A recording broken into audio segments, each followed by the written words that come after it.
Welcome to Level 1, Lesson 12. In this lesson we're gonna learn the song Louie, Louie. It's a song that is probably one of the most covered songs in rock and roll history. Some sources say that there are over 2,000 versions of this song. It was originally written in 1955 by a man called Richard Berry, and it was then a major hit as a band called the Kingsmakers made a version of it in the 60s, and then, as I said, there's been thousands of versions ever since. So it's a genuine classic. The version we're going to play is mainly inspired by a version that was recorded by Motorhead on a single in 1978, and a version that was released by Iggy Pop in 1993 on his album American Caesar. And the song has a riff and a verse. So they are very related. So to start off, we're gonna begin with a little exercise. If you take a look at this tab, you see that we're gonna start on the exact same note that the riff on 99 Red Balloons started, and with the same finger, the first finger, like that. And what happens next is that we shift string to the 3rd fret on the 5th string, like that. And we then go to the 5th fret. And then back to the 3rd fret. So. And in between these notes, you see a little sign that is a pause. You should mute the string here. And you do this, in this case, with something that I call a fingertip mute, which is simply done by pressing down a note, playing a note, and then releasing the finger without losing contact with the string. And it gets muted.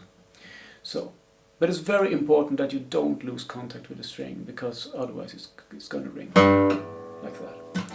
So it's this technique you're going to practice. So the exercise will look something like this.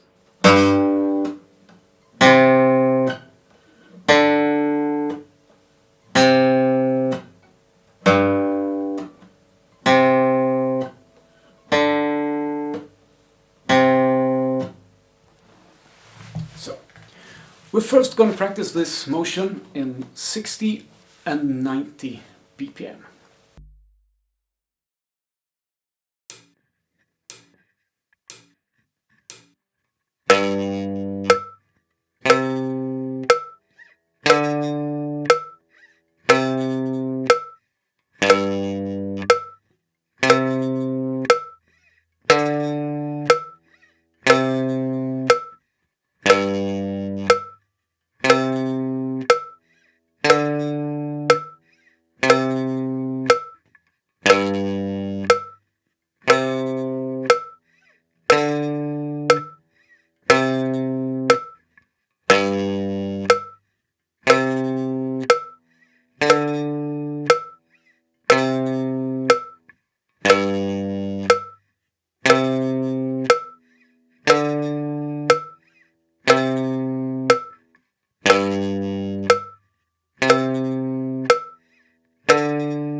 To develop this exercise towards the riff, we're going to do yet another exercise.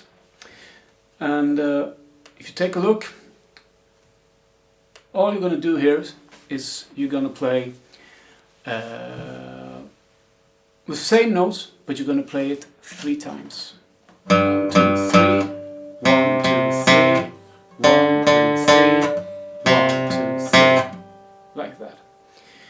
And above the notes, you see 2 things. You see the numbers I'm counting, 1, 2, 3, 1, 2, 3, and they mean exactly that. That's just the thing you're going to count. 1, 2, 3. And you also see this bracket symbol or something like that, and that is the sign for downstroke. It doesn't tell you which technique you're going to use, it just says that whatever you're going to play, you're going to do it with the wrist going down. So this is going to be all going to be done with downward linear half strokes like that.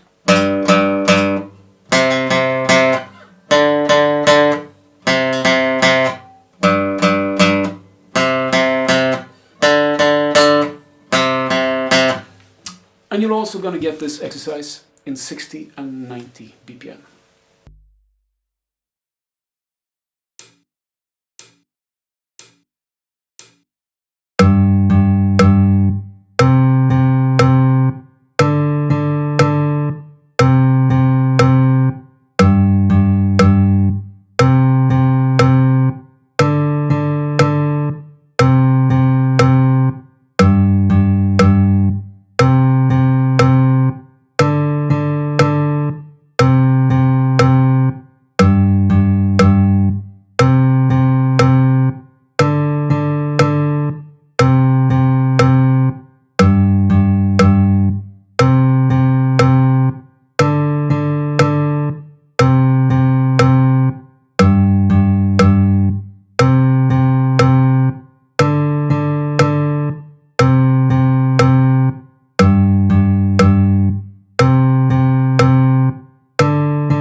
We're now going to play the riff, and it's very similar to the exercise we did, but there's one difference. The first note you count 1, 2, 3, but on the next note the 1 is gone. So it's going to be 1, 2, 3, 2, 3, and then you play 1, 2, 3, 1, 2, 3, and then it's gone again. 2, 3. So the riff is going to be like this: 1, 2, 3, 2, 3, 1, 2, 3, 2, 3, 1, 2, 3, 2, 3, 1, 2, 3. So a little mistake there. So 1, 2, 3, 2, 3, 1, 2, 3, 2, 3, like that. So this is the riff of the song, and you're gonna get it in 60, 90 and 120 BPM.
To learn the verse, we're going to go back to exercise 1.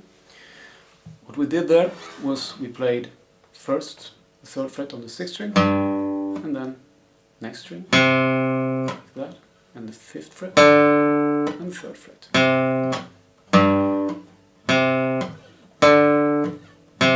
With fingertip mutes. We're now going to add a note to this. We're going to use a structure called a perfect fifth or a power chord, which is the most common name these days. And a power chord, you get to make any note to a power chord. You just add a note that's on the next string and 2 frets above.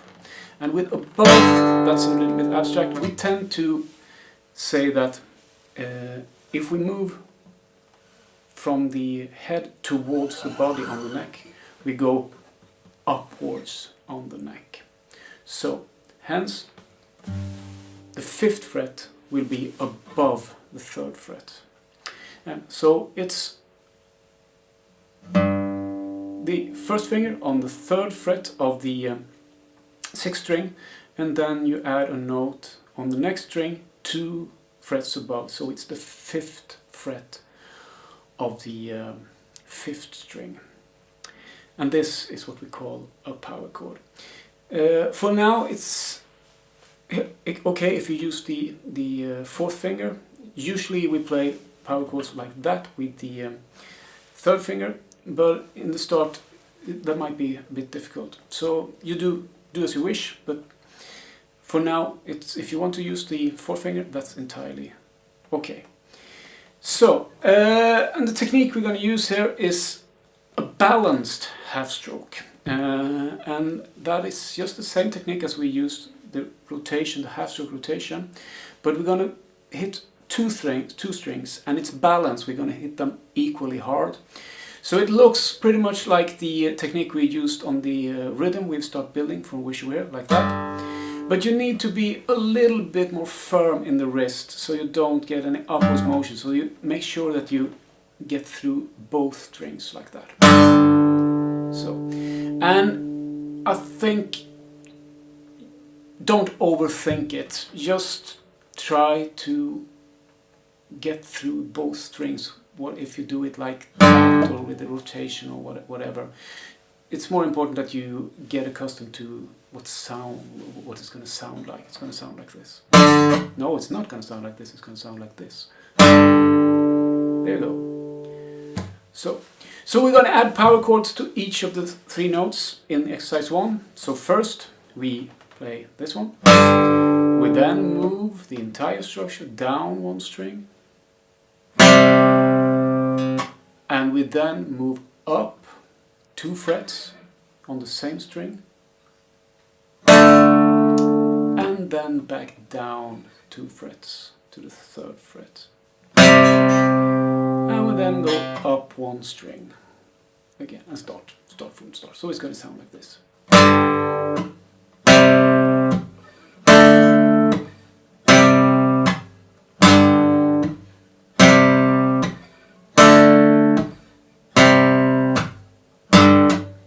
And that is the verse.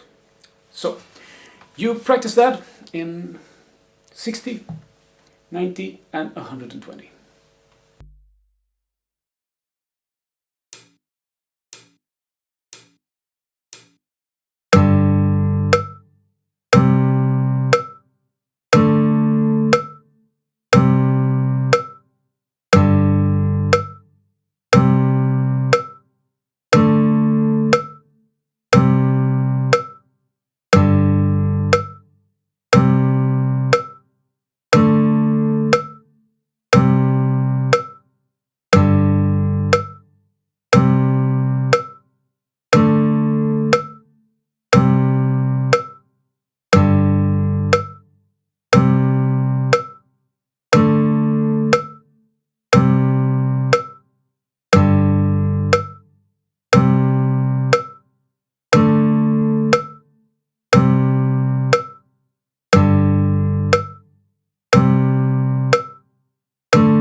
forgot to mention, above these structures you see PC, and that's simply abbreviation for Power-Chord, and I usually include that because so the power chords gets easy to distinguish because they are so common in rock and pop. So instead of reading the tab everywhere you see PC, you know it's a power chord. So we're now ready to try out the song video. The song overview doesn't contain very many surprises, so it's just to try to hang on it. It's a quite intense song. So here comes the song video. Remember to also practice the Wish You Were Here rhythm.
A dream she's there.